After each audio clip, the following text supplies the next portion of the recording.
state of Texas. As we have gone through our analysis about what we're doing, we're putting public safety first. Obviously, the lives of our fellow Texans are by far the most important thing, and we're directing resources and responses and strategies to make sure that we put protecting life first and foremost. We're dealing with a very cold and below freezing temperatures that will remain in place across much of the state, especially in the northern half of the state of Texas, where high temperatures are struggling to get even out of the 30s. Rain, sleet, freezing, snow will begin to push into West Texas this afternoon and will continue to spread eastward, impacting west central, north, and northeast Texas through Friday morning.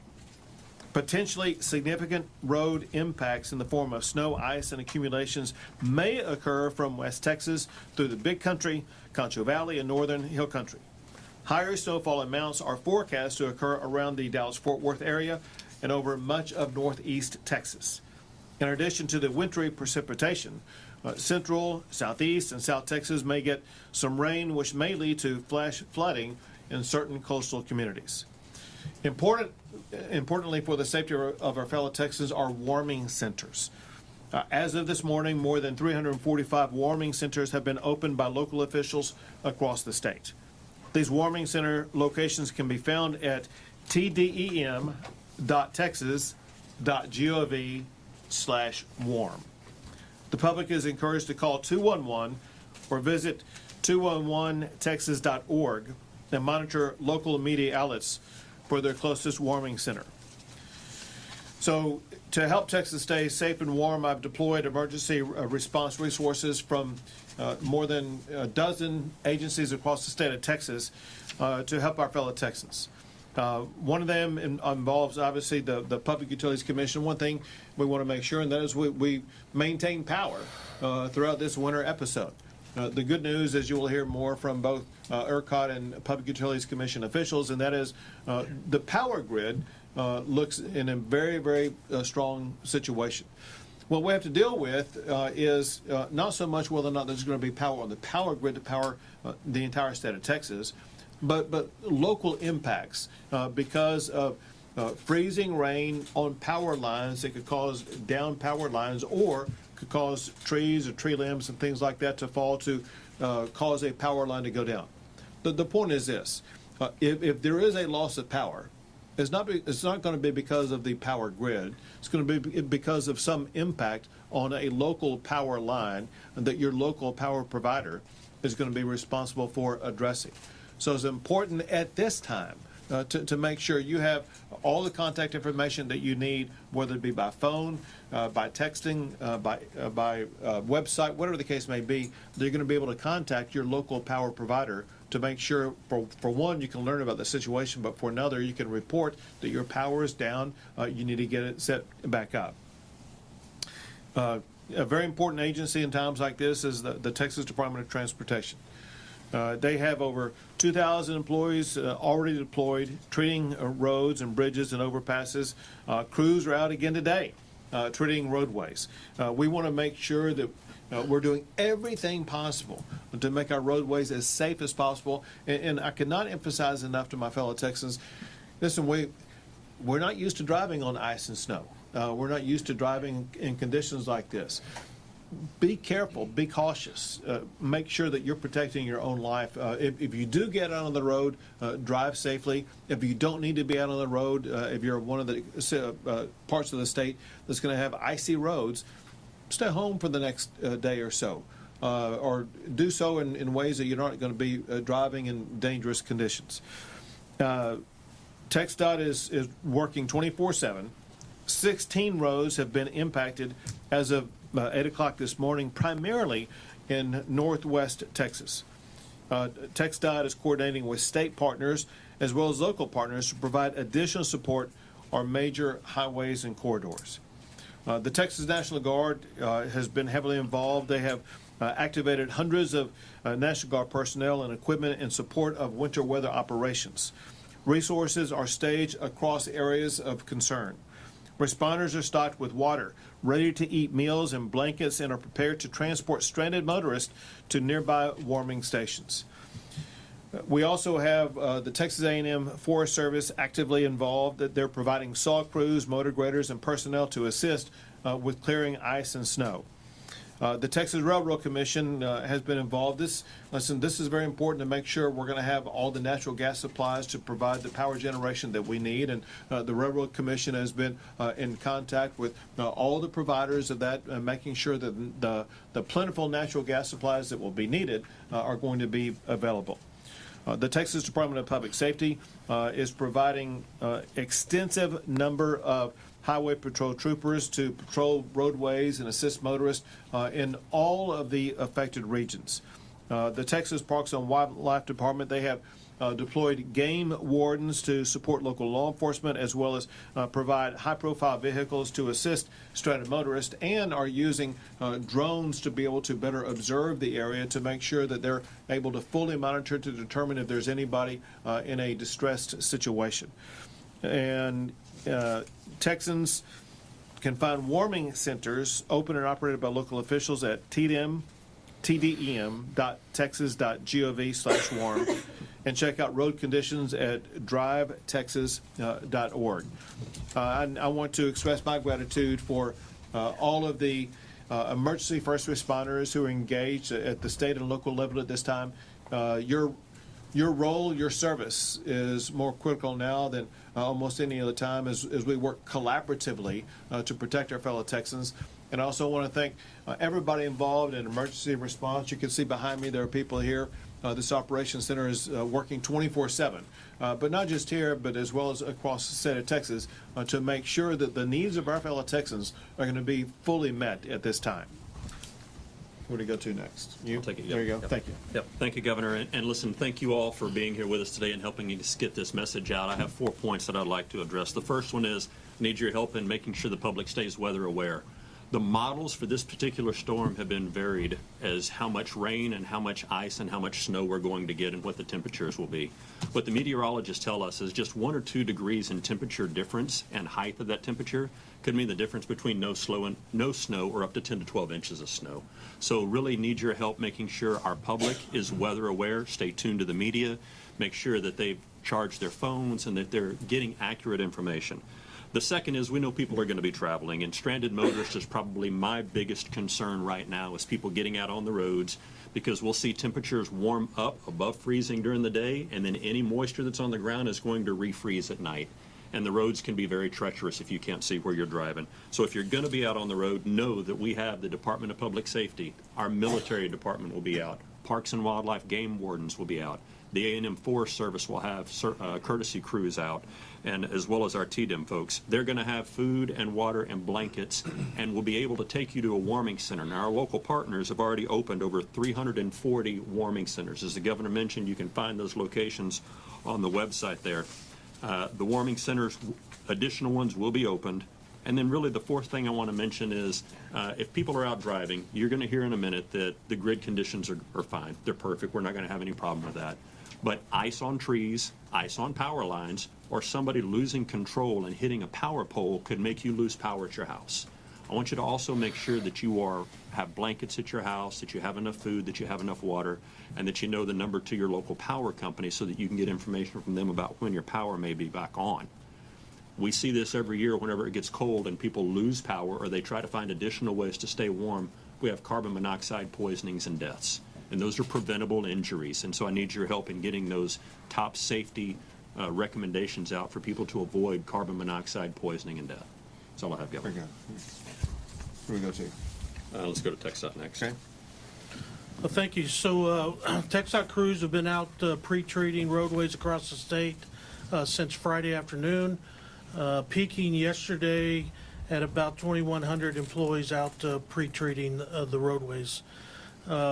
We are also staging crews from South Texas in the DFW area where we think there'll be impacts, and at the I-10, I-20 split in West Texas and along that I-20 corridor where we think there'll be additional impacts. We are encouraging folks to, if the roadways are impacted, not to drive if you don't have to. But if you do and you run across our crews treating the roadways, please give them a wide berth and let them do their job for you. The other thing we're encouraging is folks that before you do get out on the roadways, check drivetexas.org for the current road conditions. That is kept up to date to the minute. Thank you. Sure. Thank you very much. And now we will hear from ERCOT, the power grid operator in the state of Texas. Thank you, Governor. As the Governor noted and Chief Kidd noted, we do expect to have more than adequate supply of power to serve the state throughout this winter event. As a point of reference, we have added more than 10,000 megawatts of new generation just this year since the last winter. And so we've got more supply on the grid than we ever have had before, and we've been coordinating very closely with all the power generators and the transmission distribution utility companies over the last week in preparations for this upcoming weather event. One of the things we also do to make sure that there will be adequate power throughout an event like this is we inspect power generating facilities throughout the winter. We've already inspected around 150 power and transmission facilities in December alone. We'll hit another 170 stations this January, and we'll continue to do that through February, through the winter season. The inspections are going very well. The generator and transmission community have been doing everything they need to do to make sure that their facilities will be running safely and reliably throughout events just like this. So I just want to reiterate, if you do experience a power outage, it's very likely due to a local utility issue. It could be ice on lines, ice on trees, somebody hits a power pole. Call or reach out to your local utility. You can also go to the Public Utility Commission website.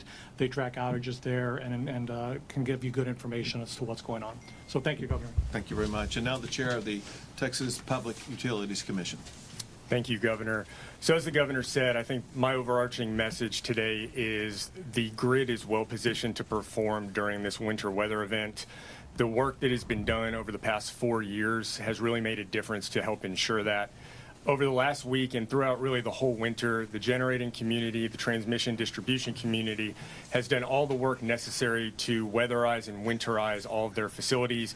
They've done extra measures to ensure that any vegetation that needs to be cut back and managed has been done so that ice on trees will have a minimal impact on their infrastructure. The generators have assured me that they have ample fuel supply to get us through this winter, including this event. So I have full confidence in our generating community and transmission distribution system that we will get through this unscathed. What I want to ask the public is two things. One, if you need information, please go to our website, a storm resources page. That's puc.texas.gov/storm. There, as the governor said, you can find a number of resources, including access to the outage maps, which are all up and running from the different transmission distribution utilities. And you can also find contact information for each of those utilities. If you have an outage, it's a localized outage, please contact your local utility to address that issue. And finally, I would ask, as we always do, if you encounter a downed power line, please do not approach it, do not touch it. Call your local authorities and your local power utility. They can come and handle that safely. We don't need any fatalities from downed power lines. Thank you, Governor. Thank you very much. Listen, again, the reality is, as much as we try to discourage people traveling on treacherous roads, we know that some people are going to get out there on those roads, and there may be some people who get stranded. We want to make sure everyone knows that there is an easy phone call that you can make if you do get stranded on the roads. If you go to the back of your driver's license, at the very bottom down here, there is a number for roadside assistance. It's 1-800-525-5555. Just pull out your license, check out the number at the bottom, make the phone call, and there will be someone who will answer that, who will be able to more quickly assist you in your stranded situation. With that, we'll be able to take a few questions. Governor, I'd love to go back to the grid and talk specifically about that. You speak with confidence when you say, as did Mr. Vegas, that the grid is going to be sturdy and reliable throughout the storm. At the same time, you've also very publicly said that you think that the legislature needs to invest more in the grid, given those energy supply and demand trends that we're heading towards nearly doubling by 2030. Just kind of walk me through, how do you reconcile those two ideas, that we are going to be okay just this week alone, but that we have so much work ahead Sure. of us? So, first, where we are today, and that is because of almost 20 laws that I've signed, the power grid is much more reliable and resilient than there's ever been in the history of the state of Texas. As Pablo indicated, listen, we have abundant supply that was added to the power grid over the course of the past year. If you look at the ERCOT site, you can see that there's going to be abundant available supply over what the demand is going to be. And so when you take that into consideration, as well as part of the laws that I signed, ensure that the power generators, the transmitters, from the wellhead when natural gas comes out of the ground, as well as storage of natural gas, it is far different and far better than it's ever been in the history of the state of Texas. That said, we know these two facts. Last year alone, there were more than 600,000 people who moved to the state of Texas. We have more than 340 economic development projects in our pipeline. We're going to have many more businesses coming to the state of Texas, some of which will be heavy users of power, such as AI data centers. And so for Texas to maintain its national leadership for economic development and for growth, we need to make sure that we continue to add more power to our grid so that the power will stay on for every home and for every business. And that's why, once again, when we go into this next session, we'll be asking for more money to generate more dispatchable power in the state of Texas. Yep, Governor, we've been here a lot, it seems like over the years with winter storm issues. Do we have more snow plows and de-icing equipment? Have we added to our fleets over these last few years? As we seem like, again, we're here, it seems like every winter at this point. Sure, well, that's what winter's all about. But as far as the amount and availability of things like snowplows, et cetera, I think I should leave that to TxDOT to answer. We absolutely do, and we've learned a lot over the past 15, 20 years on how better to treat roadways in these conditions. So we do have more plows, we have more equipment, we have them staged across the state more strategically, and they're all staged and ready to go for this event. Governor, what scares more to the authorities, like in general with this winter weather? So I missed the first part of the question. What is scares to the Oh. authorities, like with this in general weather time? All right, so the way that every agency in the state of Texas is prepared, as well as the way that local governments are getting prepared, it looks like we're ready to go to make sure that everyone's going to have access to every tool and resource that's going to be needed to be able to make it through this. Remember, this is not going to be a long event. It will begin mostly tonight and last mostly through Friday. And so this is going to be something that, hopefully will just be a couple of days long, and the needs of most Texans are going to be easily met. Is there any impact on the travel to the game up in Dallas? It's like, what impact, have you had a conversation with the college football people about what's to come? So I've had conversations with multiple people about it, including in the briefing that we just had before coming into here, knowing that you would ask the question about UT football. But listen, and I was assured, as I have been by other sources, and that is there should be no hindrance to people being able to attend the game. Obviously, with potential snow or icing conditions in the DFW area, on I-35, on I-20, on all the different interstates or roadways that lead to the Dallas-Fort Worth area, is incredibly important that everybody drive extra safe. If you're very cautious and slow and methodical in your driving, everything's going to be just fine. Do you have strategically placed resources in the Dallas-Fort Worth area, since that seems to be kind of where some of this Yep. forces are going? Absolutely. We talked about exactly that, and I got the answer from TxDOT. I'll be happy to have them share it with you. Great. Yeah, so we're moving crews from South Texas that aren't impacted by this up to the DFW area mainly because we think that's going to be where most people are impacted from this storm. But that'll handle the game traffic also. The Dallas Morning News here, so I'm usually looking for the specifics, so I appreciate that. Yeah, anything you guys can tell us about how you're shoring up the local resources would be helpful. Yeah, so it's really moving those crews, so we have additional crews that are going to be ready to go to treat hot spots. We do believe that the pre-treating is going to work.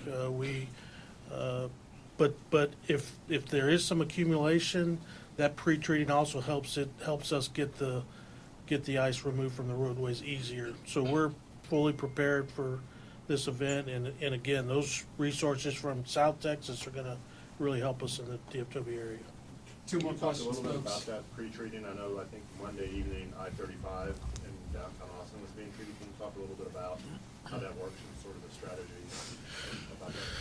Yeah, so we, in advance of these storms, we believe that pre-treating with a brine liquid, which is a mix of water and salt, really helps us manage the ice accumulation. So one, it helps from ice accumulating, and then two, if ice does accumulate, it keeps that ice from bonding with the pavement, so it's easier to get off.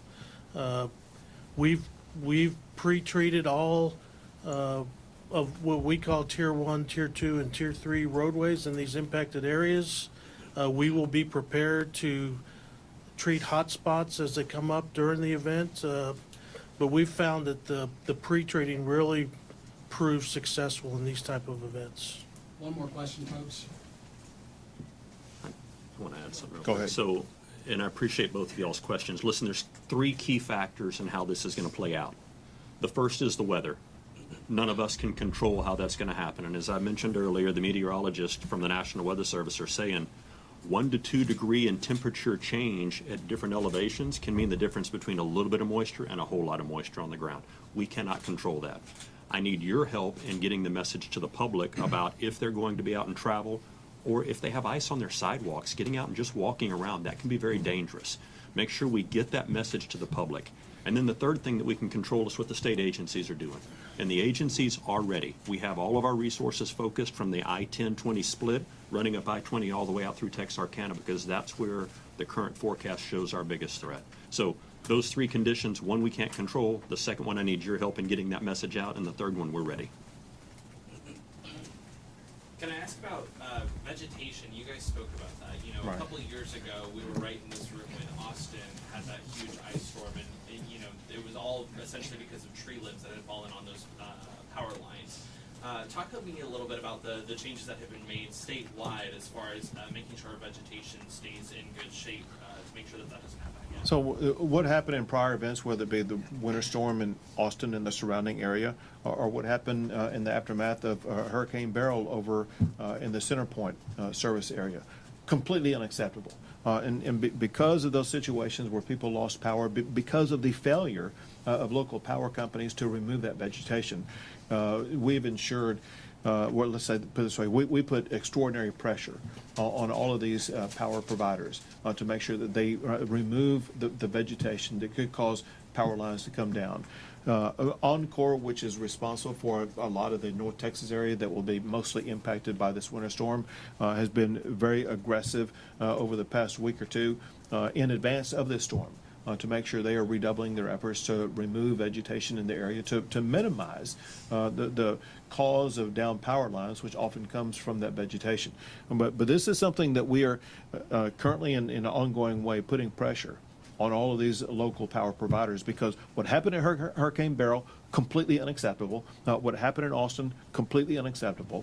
And because they've been held accountable for those failures, they are now better prepared than they have been for vegetation causes of down power lines. Great, thank you, everyone. I don't know. I'll be working 24/7 on this. We'll see.